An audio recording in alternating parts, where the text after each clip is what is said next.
Hi there and welcome to our probability video series. This first video in the series is an introduction to the concept of probability. So to start off with, the probability of a given event happening refers to the likelihood that the event will take place. Let's have a look at some classic examples where we can talk more specifically about the possible outcomes for each. I'll run through them briefly first and then look at more extensive examples for each a bit later.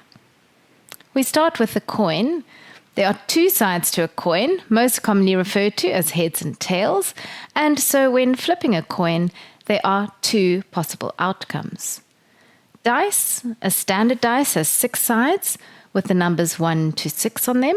In other words, when you roll a dice, you have 6 possible numbers it could land on. If we consider a pack of cards, there are 52 cards in a pack, if you leave out the jokers.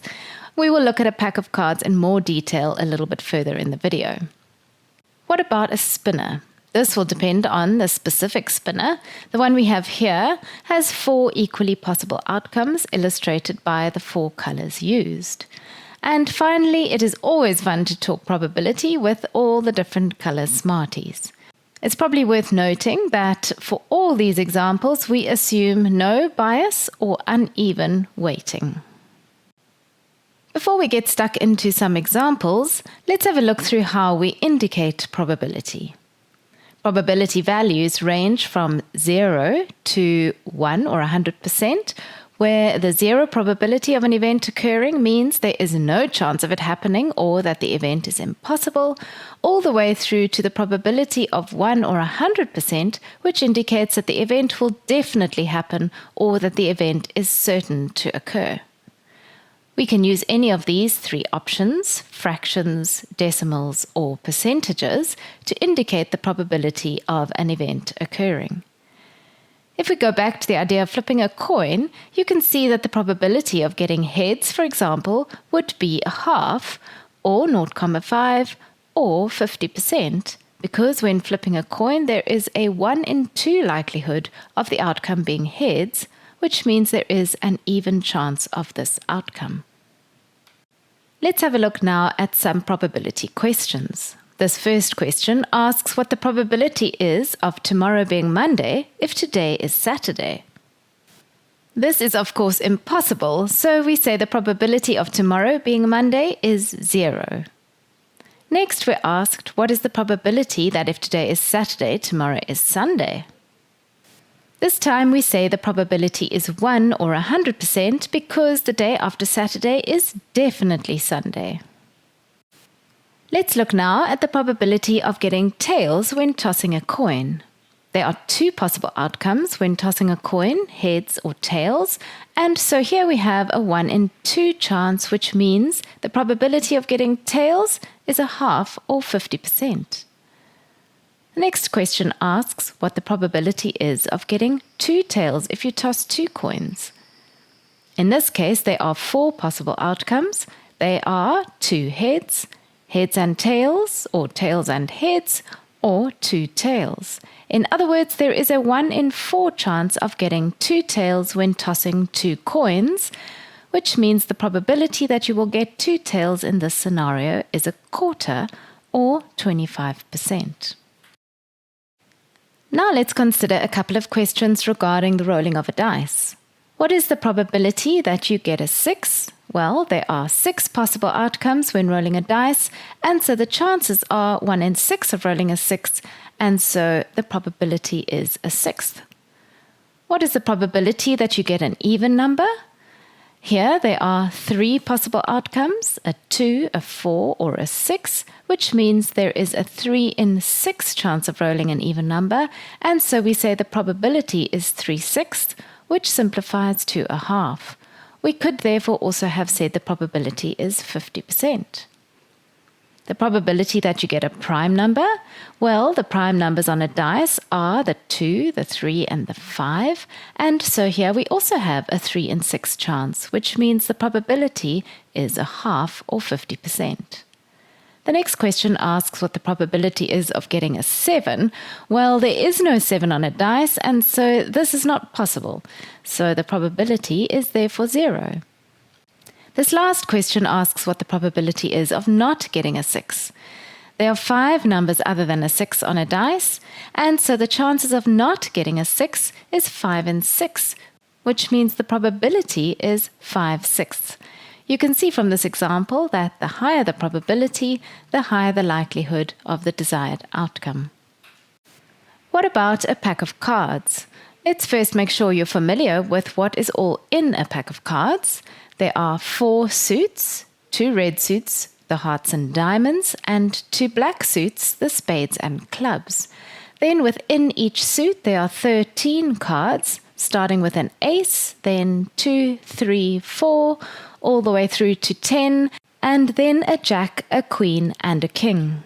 These 13 cards across all 4 suits make 52 cards altogether. A pack of cards may also have 2 jokers, but we don't consider these when working with probability.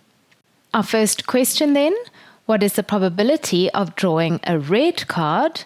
Well, there are 2 red suits and 2 black suits, which means half the pack is red, which is 26 out of the 52 cards, and so the probability of drawing a red card is a half or 50%. Next, what is the probability that you draw an ace? Well, each of the 4 suits has 1 ace, the ace of spades, of diamonds, of clubs, and of hearts, and so there is a 4 in 52 chance of drawing an ace. The probability of drawing an ace is therefore 1/13. Then our last question here is, what is the probability that you draw a spade?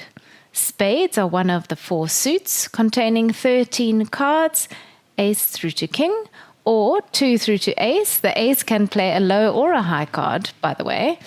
And so 13 out of the 52 cards are spades, which means the probability of drawing a spade is a quarter, or we could also have said 25%.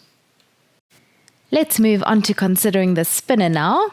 This spinner has 4 colors in equal portions. The probability of the spinner landing on red is therefore a quarter, red being one of the 4 colors.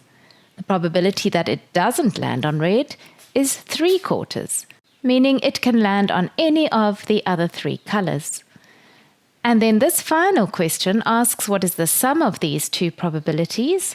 A quarter plus 3/4 is 1, which indicates that these 2 scenarios cover the full set of outcomes possible with this spinner.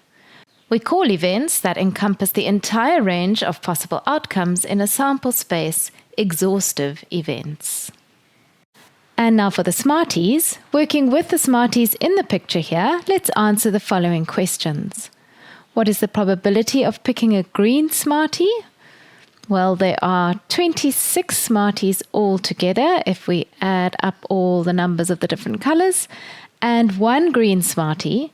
Therefore, the probability of picking a green Smartie is 1/26. What about the probability of picking a yellow Smartie?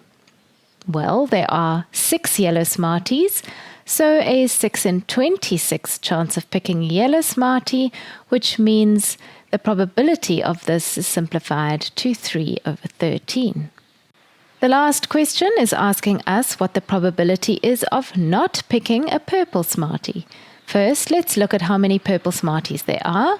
Because there are 3 purple Smarties, it means that there are 23 non-purple Smarties, and so the probability of not picking a purple Smartie is 23/26. We will conclude this introduction video with looking at the definition of probability. The definition says that the probability of the required outcome occurring is equal to the number of favorable outcomes over the number of all possible outcomes. It can also be written in symbol form, where S is what we call the sample space, which refers to the set of all possible outcomes, like, for example, the 26 Smarties we just worked with. Then each element of S is what we call an outcome. So in terms of the Smarties, this would be each Smartie. E is the event, which refers to the specific set of outcomes in the sample space, like specifically the yellow Smarties, for example. And so the probability of the specific event happening is the number of that specific outcome over the total number of possible outcomes in the sample space. This definition of probability will play an important role throughout the section. Check out the video description below for practice questions from our study guides. If you found this video useful, give it a like and subscribe to our channel so you don't miss any new episodes. Follow us on Instagram or Facebook to stay on top of the latest TAS news and launches. So that's it for now from the Answer Series, your key to exam success.